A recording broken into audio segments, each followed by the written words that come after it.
Good day, I'm Carrie-Ann Smith, and this is your JIS News for Thursday, February 19.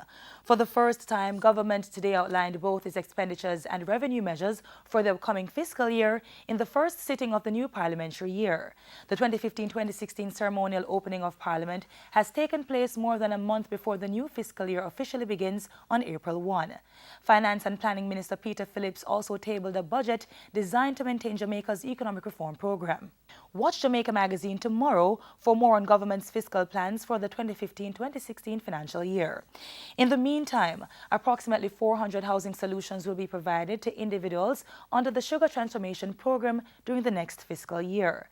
The announcement was made by Governor General Sir Patrick Allen earlier today as he delivered the annual throne speech to Parliament. These will be delivered in the 2015-2016 financial year, along with 49 infrastructure projects in Clarendon, St. Thomas, Trelawney, St. Catherine, St. Elizabeth, and Westmoreland.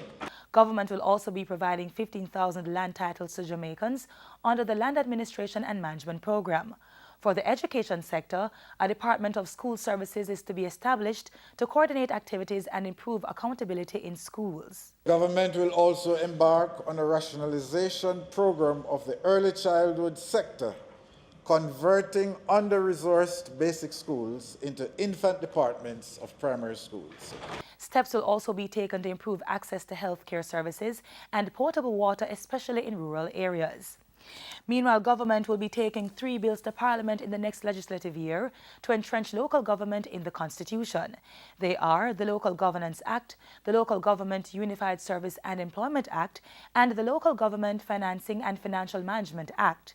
Other legislation to be passed in Parliament include the Evidence Amendment Bill and legislation to establish a national database to improve the investigative capacity of law enforcers.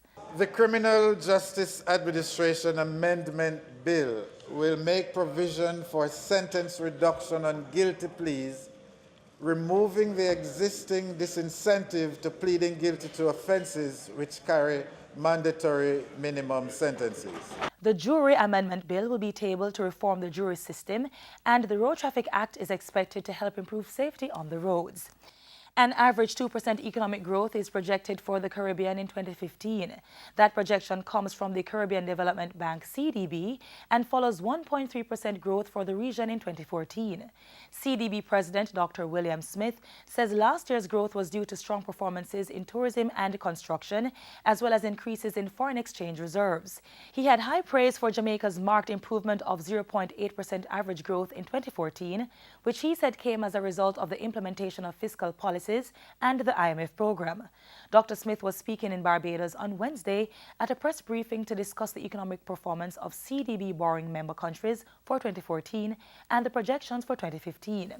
And finally, the Traffic and Highway Division of the Jamaica Constabulary Force has stepped up the pace on its road safety techniques and strategies for 2015. That was announced at a recent JIS think tank by Administration Officer at the division, Deputy Superintendent of Police Gary Mackenzie. He said the three-pronged strategy of public education, enforcement and partnership was being employed to reduce road crashes and fatalities. As part of that, pedestrians, the most vulnerable road users, are being urged to exercise more caution on the roads. The police will meanwhile maintain its pressure on motorcyclists to get them compliant with road safety requirements. For example, there are many motorcyclists that do not have a driver's license to drive motorcycles. What they have is a provisional driver's license that they can get without learning to drive these motorcycles. In addition to that, the motorcycles themselves, some of them are defective. Up to February 17, DSP Mackenzie said 35 Jamaicans had been killed on the nation's roads. These included 13 pedestrians, 9 motorcyclists, and 5 private motorcar passengers. And that's it for JIS News Today. I'm Carrie-Ann Smith. Thanks for watching.